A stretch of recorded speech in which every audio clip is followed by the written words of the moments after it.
Друзі, привіт! Ви на каналі Newsroom. І сьогодні ми говоритимемо про тему, яка може торкнутися кожної української родини. Навіть якщо ви зараз думаєте, та у мене всі документи в порядку. Повірте, після цього відео ви перевірите кожен свій папірець. Бо те, про що я зараз скажу, звучить як історія з минулого. Але це реальність сьогодення. Отже, земля, яку ви отримали ще 20-30 років тому, може просто зникнути з-під ваших ніг. Не тому, що її там заберуть силою, а тому, що ви не встигли довести, що вона ваша. Дивіться уважно до кінця, бо я дам чіткий алгоритм, кого це стосується та як не втратити свій пай.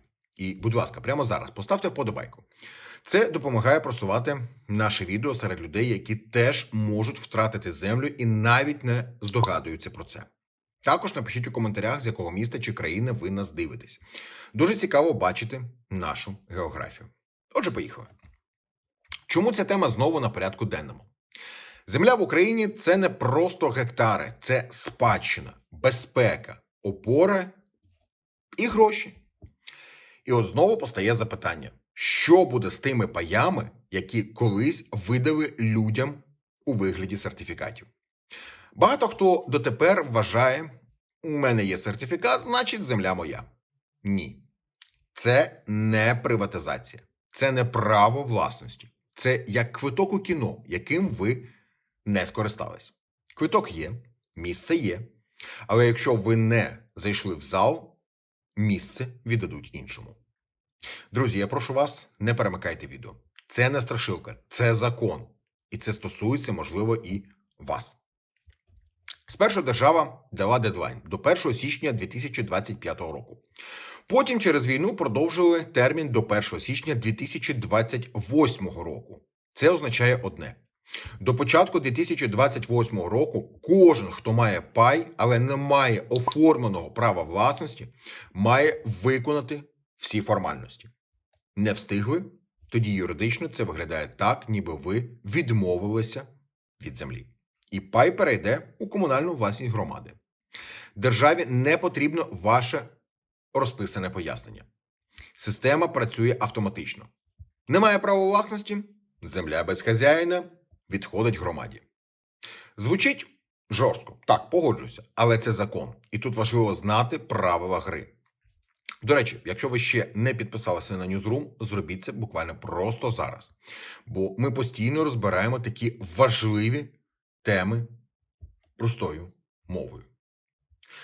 Це все стосується тих, хто має лише сертифікат на пай, але не має державного акту, витягу з реєстру, кадастрового номера, оформленого межування.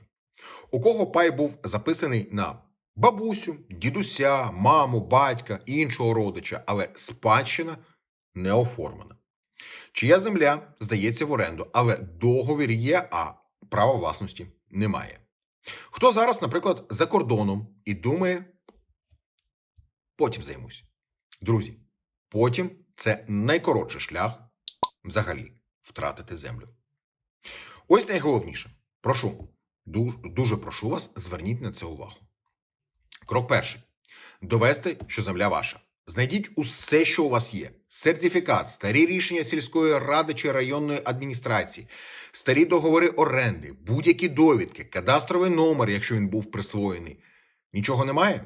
Звертайтеся у архів районної державної адміністрації, у землевпорядну організацію, у селищну раду, до орендаря.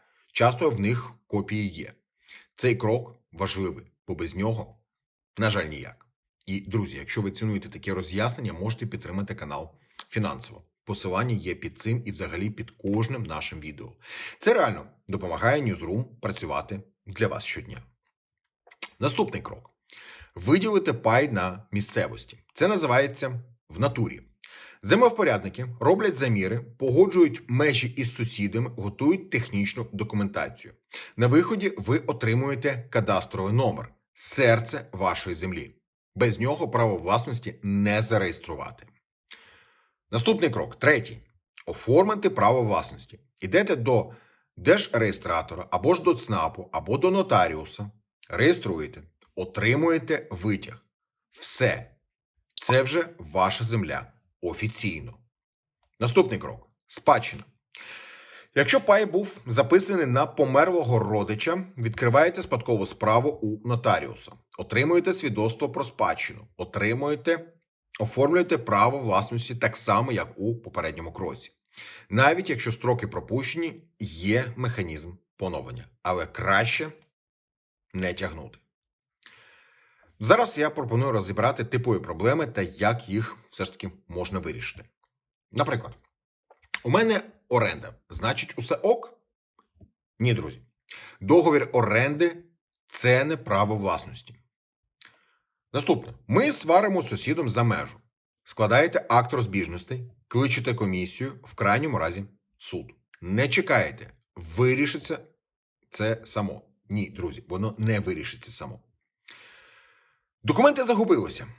У 90% випадків копії є в архівах, у землевпорядників, у громади, у орендарів. Наступна проблема. У нас багато спадкоємців. Не можемо домовитися. Потрібно зробити поділ або оформити спільну частку. Без цього справа просто зависне. Чи можна продовжити строк після 2028 року? Лише у виняткових випадках. Тривала хвороба, служба в Збройних силах України, окупація, відсутність доступу до архівів. Але, друзі, розраховувати на це ніяк не можна. Реально, крайній срок – це початок 2028 року. Запам'ятайте цю дату. 1 січня 2028 року. Поки не пізно, поділіться цим відео у соціальних мережах. Це може врятувати чиюсь землю. Схеми типу, оформимо за тиждень, скидає аванс. Ні. На такі схеми ні в якому разі не погоджуйтеся. Працюйте тільки з ліцензованим ФОПом, офіційною землевпорядною компанією, договорами, чеками. І не давайте готівку просто так. Скільки часу реально займає оформлення? Реально десь приблизно від 3 до 9 місяців. Іноді може бути і довше. Тому краще почати вже сьогодні. Серйозно. Не завтра, не якось потім. Сьогодні. Отже, в підсумку спробую пояснити дуже простими словами. Сертифікат – це не власність. Без реєстрації у 2028-му земля відходить громаді. Потрібно мати кадастровий номер та право власності. Спадщина, межування, документи – усе має бути оформлене. Друзі, це ваша земля, ваш спадок, ваше майбутнє. Бюрократія не повинна стати причиною того, що ви втратите те, що вам належить.